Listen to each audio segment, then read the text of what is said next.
नमस्कार साथियों।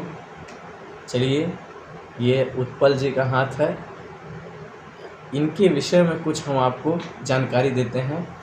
इनको जानकारी देते हैं, इन्हीं के माध्यम से आप जानकारी प्राप्त कर लेंगे। चलिए, हाथ को आप थोड़ा हल्का छोड़िए, ढीला करिए। चलिए, ढीला। इससे देखिए, शुरुआत पाम और उंगलियों की लंबाई से करते हैं। जैसे आपकी ये जो पाम की जो लंबाई है, उंगलियों की लंबाई की अपेक्षा कम है, ज़्यादा है। अर्थात पाम बड़ी है, उंगली छोटा है। ऐसा जातक बहुत ही महत्वाकांक्षी स्वभाव का होता है।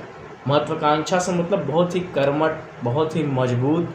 मतलब जैसे आप समझिए, एक तरीके से किसान को समझिए। जैसे किसान अपने बल पे ही जानता है कि गुरु हमको ही ऐसे ही अनाज हम ही को अपने हाथ से ही उगाना है, मेहनत करना है। बहुत ही मेहनती होता है। लेकिन इसके अंदर एक फैक्टर ये होता है कि ऐसा जातक दूसरे व्यक्ति को स्वयं को एक्सप्रेस नहीं कर पाता है। मतलब जैसे अगर उसे ये बतलाना है कि मैं कैसा व्यक्ति हूँ, कैसा मेरा व्यक्तित्व है, वास्तव में मैं कैसा सोचता हूँ, तो वो अपने आप को एक्सप्रेस कम कर पाता है, दूसरों को पूरी रूप से अपने आप को समझा नहीं पाता है। चलिए, रेखाओं, एक एक रेखाओं, जैसे उंगलियों पे ये जो सीधी रेखाएं हैं, सीधी रेखाएं जो उठी हुई रेखाएं हैं आगे की ओर जो जाती हैं, वो बहुत अच्छा माना जाता है, शुभ संकेत होता है। जैसे ये उठी रेखाएं ये बतलाती हैं कि ऐसा व्यक्ति दूसरों के मन में राज करता है, दूसरों के साथ ज़्यादा अनबन नहीं होता, घर परिवार में उसका ज़्यादा अनबन नहीं होता है। अगर यही रेखा टेढ़ी टेढ़ी रेखाएं ज़्यादा रहती तो इसका मतलब ये होता कि घर परिवार में उसका अनबन होता रहता है, लोग उससे हताहत रहते हैं, परेशान रहते हैं, या वही सबको परेशान किए रहता है। ऐसा चलता रहता है। ठीक, चलिए एक एक करके सभी पर्वतों, सीधा कीजिए हाथ, आप क्यों टेढ़ा कर रहे हैं, सीधा कीजिए। एक एक करके सभी पर्वतों के विषय में थोड़ी चर्चा कर लेते हैं। शुरुआत बुद्ध पर्वत के क्षेत्र से करते हैं। जैसे बुद्ध पर्वत का जो क्षेत्र है, आप देख रहे होंगे, मैं पेन से चला दे रहा हूँ। देखिए, इस क्षेत्र पे जैसे ये सब रेखाएं हैं, खड़ी रेखाएं, ऊंची जो रेखा, सीधी रेखा जाती है, वो बहुत ही अच्छा चीज़ बताती हैं। ये यहाँ दो तीन चीज़ें बुद्ध क्षेत्र चर्चा करती है। जैसे ऐसा व्यक्ति बहुत ही क्विक लर्नर होगा, कोई भी चीज़ जल्दी सीख लेता है। ठीक, तो जल्दी सीखना, क्विक लर्नर। दूसरी क्या कारण होती है, क्या खास बात होती है, जैसे कि थोड़ा चलिए, एक तो वो जल्दी लर्नर है, जल्दी सीख लेगा। और दूसरी खास बात यह है कि वह मल्टीलिंगुअल है, मल्टी कैरेक्टर जीवन व्यतीत कर रहा है। मतलब वो बहुभाषी टाइप का आदमी है, कहीं भी किसी भी भाषा में, मतलब लोगों के जीवन में, लोगों के दिलों में राज करने का कार्य उसका है।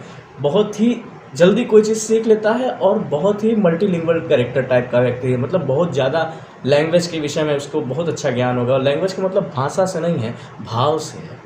ठीक, लोगों के विषय जीवन में राज करना होता है। जैसे ऐसा व्यक्ति जिसका बुद्ध बहुत मजबूत होता है, जिसका पर्वत उठा रहे और ये रेखाएं अच्छी रहे, ऐसे व्यक्ति को बुद्ध क्षेत्र पर बहुत काम करना चाहिए। मतलब जो काम बोलने से हो, बोलने का जिसको काम करना चाहिए, जैसे अच्छा उसको वक्ता बनना चाहिए, टीचर बनना चाहिए, कंसल्टेंट बनना चाहिए, नेता बनना चाहिए। जिसको नेता बनना है उसका ये क्षेत्र स्ट्रांग होना बहुत ज़रूरी है।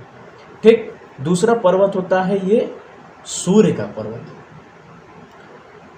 ये सूर्य का पर्वत भी बहुत महत्वपूर्ण पर्वत है।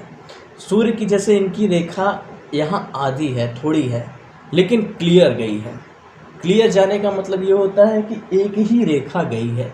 जैसे बहुत हल्की हल्की, पतली पतली, ढेर सारी रेखाएं ऊपर की ओर जाती है, तो ऐसा जातक कैरियर को डिसाइड करने में बहुत कंफ्यूज रहता है कि उसे कौन से कैरियर में अपने आप को देखना है। इस विषय को लेकर वो बहुत कंफ्यूज रहता है।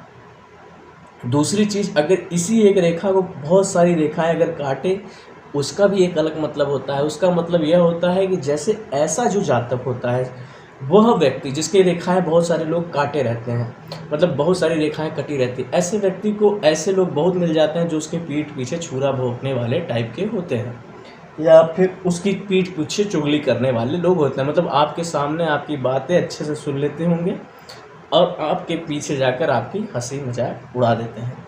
ठीक, तीसरा पर्वत है। अब इस पर्वत को उठाने या और अच्छा करने के लिए क्या निवारण होना चाहिए। देखिए, सूर्य का जो क्षेत्र है, सीधा रखिए हाथ, सूर्य का जो क्षेत्र है वो पिता का क्षेत्र है। ठीक, सूर्य मतलब पिता। आप पिता की सेवा करें, सूर्य नारायण को जल दें, आपका ये पर्वत उठ जाएगा जब, तो आप वो समृद्धि, वो चीज़ प्राप्त कर लेंगे। क्योंकि सूर्य राजा है, राजा का काम प्रशासन से है। आपका सूर्य स्ट्रांग रहेगा तो आप प्रशासन, अनुशासन बहुत अच्छा बना कर रखेंगे, डिसिप्लिन मेंटेन करके रखेंगे। राजा का क्षेत्र है ये। तीसरा क्षेत्र चलिए यहाँ पढ़ते हैं, ये है शनि का क्षेत्र। शनि पर्वत का जो क्षेत्र है, शनि पर्वत का क्षेत्र पहले तो उठा होना चाहिए। शनि सुख का कारण है। आप एकदम जीवन में जिसकी बहुत धन आए, बहुत आयास टाइप का जीवन रहे, आनंद, सुख, सुविधा, बहुत खरीदारी, बहुत एक्सपेंसिव जीवन जिसका व्यतीत होता है, उसका शनि बहुत अच्छा होता है, महंगा जीवन व्यतीत करता है, बहुत रईस टाइप का व्यक्ति होता है ऐसा। अब शनि क्षेत्र में क्या होता है, ये पर्वत उठा होना चाहिए, उस क्लियर होना चाहिए, ये होना बहुत महत्वपूर्ण है। अगर इस पर्वत में बहुत सारी रेखाएं काटी जाएं तो इसका मतलब निगेटिव है, क्योंकि कटना जो भी है वो भी निगेटिव है। क्या होता है कटने से ये होता है कि ऐसा जो जातक होता है, वह जातक का कोई भी काम एक बार में नहीं होता है। वो कोई भी काम करने जाता है, जैसे बिजली का बिल भी जमा करने जाता है, तो बिजली का बिल एक बार में ना जमा हो कर, मतलब उसी का जब नंबर आए तब वही काम रुक जाए, ऐसी स्थिति, ऐसी दशा होती है। चलिए आगे गुरु पर्वत के क्षेत्र की बात कर लेते हैं। ये हमारे हाथों में कई सारे पर्वत होते हैं, जैसे अभी बुध की चर्चा हुई, सूर्य की चर्चा हुई, शनि की चर्चा हुई, अब गुरु की चर्चा हो रही। गुरु की रेखाएं जो लेटी भी रहती हैं वो भी बहुत अच्छी होती हैं, वहाँ लेटी खड़ी रेखाएं खराब नहीं होती हैं। गुरु की रेखाएं लेटी होने, अगर लेटी रेखाएं ऐसा अगर जाए तो ये बताता है कि ऐसा व्यक्ति, ऐसा जातक उस विषय, किसी एक विषय के प्रति उसका रुझान बहुत अधिक है। उसको उस एक विषय, दो विषय, जितने भी रेखाएं लेटी जाए, ये बताती है कि वो इतना विषय बहुत अच्छे से पढ़ा है, बहुत अच्छा उसको उस विषय पे, किसी विषय पर नॉलेज है। जैसे इनके बुध क्षेत्र पे क्या है कि बहुत ही लाइटली मछली की आकृति बन रही है, ये और शुभ संकेत है। ये मछली की आकृति बन जाए या पतंग की आकृति बन जाए, ये उस पर्वत की जो गुणवत्ता होती है उसको बढ़ा देता है। गुरु का क्षेत्र तो जैसे एक शिक्षा से है, एक ऐसा व्यक्ति बहुत गुरु टाइप का आदमी रहता है, हर जगह ये अपने ज्ञान के से प्रकाशित होता रहता है। और दूसरा सेवा से है, गरीब दुखियारी व्यक्ति को देखेगा तो उसको देखकर उसके प्रति मन में करुणा का भाव उत्पन्न हो जाएगा, क्योंकि गुरु बहुत ही शांत, बहुत ही अच्छा व्यक्तित्व होता है। चलिए ठीक है, ये गुरु का क्षेत्र है, सेवा भाव। चलिए एक इनकी रेखाएं बढ़ाते वक्त यहाँ पर थोड़ा सा ज़्यादा बढ़ गया। ये मंगल का क्षेत्र इधर का क्षेत्र होता है। मंगल वॉरियर, सेना, सैनिक, जिसका मंगल बहुत स्ट्रांग हो, वो विद्यार्थी पुलिस में जाने की कोशिश करें, फौज में जाने की कोशिश करें, क्योंकि मंगल वॉरियर का क्षेत्र है, योद्धा का क्षेत्र है। जो व्यक्ति जहाँ, जैसे अगर आप बहुत जुझारू लोग होते हैं, जैसे बहुत विद्यार्थी होते हैं, कई बार फेल होते रहते हैं, पास होते रहते हैं, लेकिन फिर भी परीक्षाओं को छोड़ते नहीं, परीक्षाओं में जुटे रहते हैं, वो लोग वॉरियर हैं, उनका मंगल बहुत स्ट्रांग होता है, वो लोग जल्दी हार नहीं सकते, योद्धा जैसे होते हैं, योद्धा। तो आप देख रहे होंगे कि ये जो मस्तिष्क की रेखा इनकी जा रही है और ये जो रेखा जीवन की जा रही है, ये दोनों एक दूसरे से जुड़ी नहीं है। जुड़ाव ना होना ये बहुत शुभ संकेत होता है, अच्छा संकेत होता है। ये बताता है कि आप डिसीजन क्विक ले लेते हो, मतलब डिसीजन आप, निर्णय आप ले लेते हो अपने से, किसी की कंसल्टेंसी की ज़रूरत नहीं पड़ती आपको निर्णय लेने में। आप निर्णय लेने के बाद सोचते हो कि गलत निर्णय हुआ कि सही हुआ, पहले उसके नहीं सोचते। अगर जो पहले सोचते हैं वो लोग निर्णय लेने में थोड़ा विलम्ब करते हैं, 10-15 लोग से पूछ कर निर्णय लेते हैं, तो ऐसा आपके जीवन में बाद में होता है। मतलब आप निर्णय जल्दी लेते हो, निसंकोच निर्णय लेना चाहिए वैसे भी जीवन में व्यक्ति को, क्योंकि निर्णय जब तक आपने नहीं लिया तो आपने काम नहीं किया। ठीक, जिसका जुड़ा रहता है उसमें क्या होता है ये भी बता देते हैं। जैसे ऐसा व्यक्ति निर्णय ले, प्लान बनाता है, टाइम टेबल बनाता है, कुछ भी बनाता है, कुछ दिन फॉलो करता है, फिर उसको फाड़ के फेंक देता है, फिर से शुरू से करता है।